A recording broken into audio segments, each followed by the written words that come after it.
बंधुओं नमस्कार। आप कल की वीडियो में सुन रहे थे राजा निमि और जो 9 योगेश्वर हैं उनके संवाद के बारे में, और आज के इस अध्याय में भी वह संवाद यहाँ पर आगे चल रहा है। कल तक आपने 2 योगेश्वरों की बात सुनी थी और आज तीसरे योगेश्वर की बात आपके सामने प्रस्तुत है। राजा निमि ने पूछा, भगवान सर्वशक्तिमान परम कारण विष्णु भगवान की माया बड़े बड़े माया विषयों को भी मोहित कर देती है, उसे कोई पहचान नहीं पाता, और आप कहते हैं भक्त उसे देखा करता है। अतः मैं उस माया का स्वरूप जानना चाहता हूँ, आप लोग कृपा करके बतलाइए। योगेश्वरों, मैं एक मृत्यु का शिकार मनुष्य हूँ। संसार के तरह तरह के तापों ने मुझे बहुत दिनों से तपा रखा है। आप लोग जो भगवत कथा रूप अमृत का पान करा रहे हैं वह उन तापों को मिटाने की एकमात्र औषधि है, इसलिए मैं आप लोगों की इस वाणी का सेवन करते करते तृप्त नहीं होता। आप कृपया और कहिए। अब तीसरे योगेश्वर अंतरिक्ष जी ने कहा, राजन, भगवान की माया स्वरूपतः अनिर्वचनीय है, इसलिए उसके कार्यों के द्वारा ही उसका निरूपण होता है। आदि पुरुष परमात्मा जिस शक्ति से संपूर्ण भूतों के कारण बनते हैं और उनके विषय भोग तथा मोक्ष की सिद्धि के लिए अथवा अपने उपासकों की उत्कृष्ट सिद्धि के लिए स्वनिर्मित पंचभूतों के द्वारा नाना प्रकार के देव मनुष्य आदि शरीरों की सृष्टि करते हैं, उसी को माया कहते हैं। इस प्रकार पंच महाभूतों के द्वारा बने हुए प्राणी शरीरों में उन्होंने अंतर्यामी रूप से प्रवेश किया और अपने को ही पहले एक मन के रूप में और इसके बाद 5 ज्ञानेंद्रिय तथा 5 कर्मेंद्रिय इन 10 रूपों में विभक्त कर दिया तथा उन्हीं के द्वारा विषयों का भोग कराने लगे। वह देहाभिमानी जीव अंतर्यामी के द्वारा प्रकाशित इंद्रियों के द्वारा विषयों का भोग करता है और इस पंचभूतों के द्वारा निर्मित शरीर को आत्मा अपना स्वरूप मानकर उसी में आसक्त हो जाता है। यह भगवान की माया है। अब वह कर्मेंद्रियों से सकाम कर्म करता है और उनके अनुसार शुभ कर्म का फल सुख और अशुभ कर्म का फल दुख भोगने लगता है और शरीरधारी होकर इस संसार में भटकने लगता है। यह भगवान की माया है।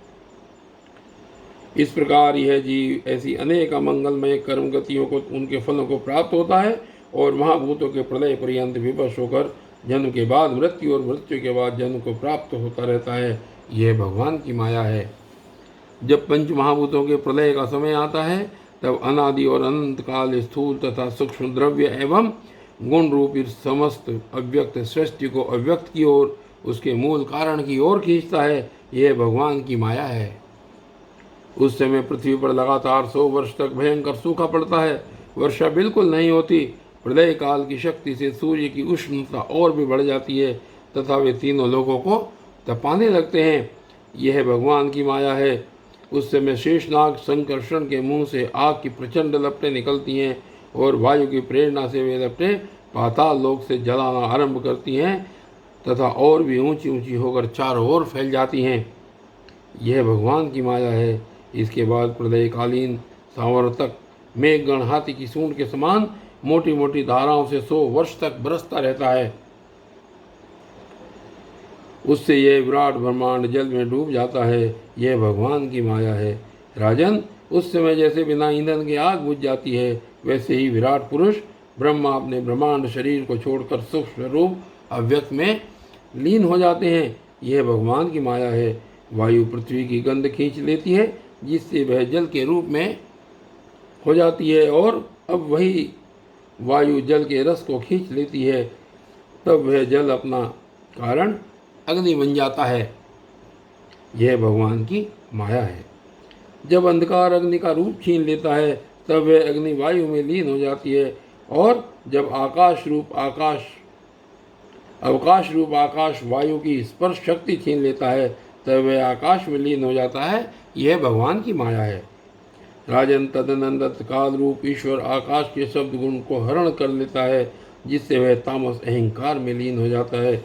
इंद्रियां और बुद्धि राजस अहंकार में लीन होती हैं। मन सात्विक अहंकार से उत्पन्न देवताओं के साथ सात्विक अहंकार में प्रवेश कर जाता है तथा अपने 3 प्रकार के कार्यों के साथ अहंकार महतत्व में लीन हो जाता है। महतत्व प्रकृति में और प्रकृति ब्रह्म में लीन हो जाती है।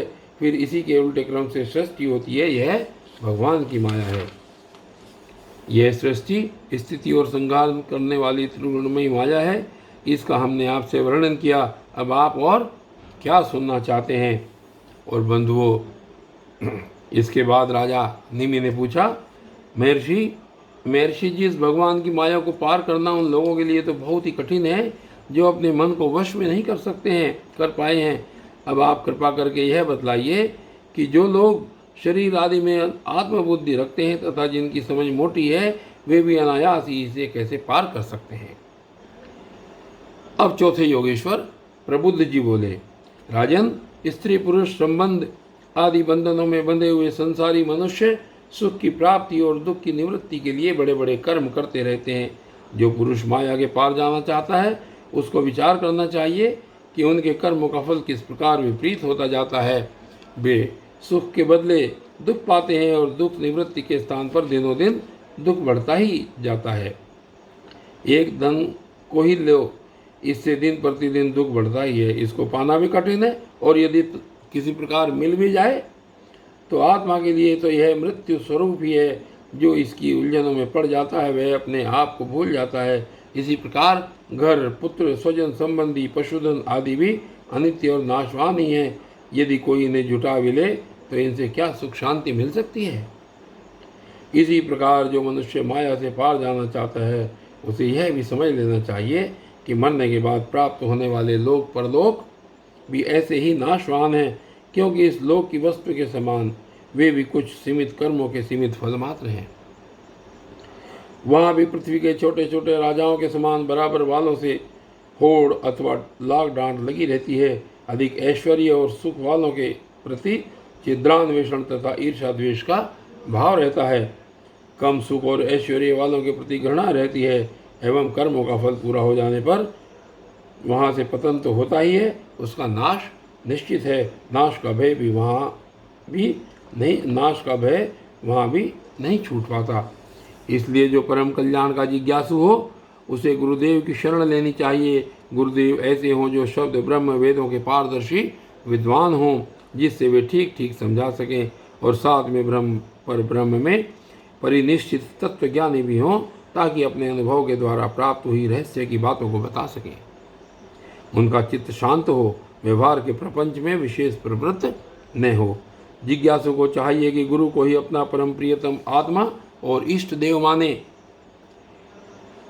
उनकी निष्कपट भाव से सेवा करे और उनके पास रहकर भागवत धर्म की भगवान को प्राप्त कराने वाले भक्ति भाव के साधनों की क्रियात्मक शिक्षा ग्रहण करे। इन्हीं साधनों से सर्वात्मा एवं भक्त को अपने आत्मा का दान करने वाले भगवान प्रसन्न होते हैं। पहले शरीर, संतान आदि में मन की अनासक्ति सीखे, फिर भगवान के भक्तों से प्रेम कैसा करना चाहिए यह सीखे। इसके पश्चात प्राणियों के प्रति यथा योग्य दया, मैत्री और विनय की निष्कपट भाव से शिक्षा ग्रहण करे। मिट्टी, जल आदि से बाह्य शरीर की पवित्रता, छल कपट आदि के त्याग से भीतर की पवित्रता, अपने धर्म का अनुष्ठान, सहनशक्ति, मौन, स्वाध्याय, सरलता, ब्रह्मचर्य, अहिंसा तथा शीत उष्ण, सुख दुख आदि द्वंद्वों से हर्ष विषाद से रहित होना सीखे। सर्वत्र अर्थात समस्त देश, काल और वस्तु में चेतन रूप से आत्मा और नियंता रूप से ईश्वर को देखना, एकांत सेवन यही मेरा घर है ऐसा भाव न रखना।